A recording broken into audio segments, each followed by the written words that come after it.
A veciñanza de Valga comeza a prepararse para enfrontarse de novo coas tropas francesas. É unha tradición da vila que repiten cada ano, e tras o parón obrigado pola pandemia, os valgueses volverán a recrear a batalla casal do Irigo na que venceron ao exército francés. Vimos a recordar a historia que hubo no seu momento aquí no noso concello, no lugar de Casal de Irigo, esa batalla importante onde pelexaron os veciños aquí con que podían naquel momento, a perros de labranza e o que había polas casas e se enfrentaron a ese exército tan potente como eran os franceses, non?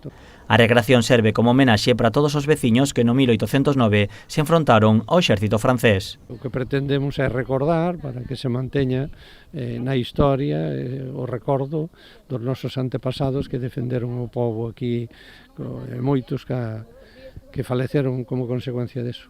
Os valgueses recrean a batalla vestidos da época, xa sexa coas roupas típicas dos seus antepasados ou co uniforme do exército francés. Para a veciñanza, a celebración desta festa é un orgullo. Bueno, non sei, mire, xa nos contaban os abuelos, non? Do que pasara. Os abuelos contaban a historia que lle contaran os seus antepasados.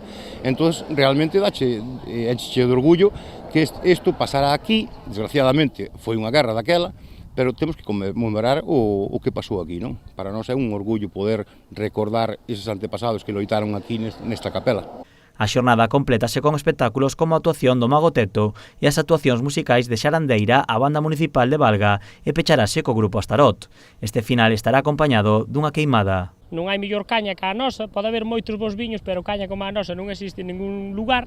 Pois concluiremos a festa tamén cunha queimada popular onde poderán degustar todos os asistentes que estén disfrutando de Astarot e de todo este evento, pois a partir das 12 da noite disfrutaremos desa queimada con conxuro e todo como é debido.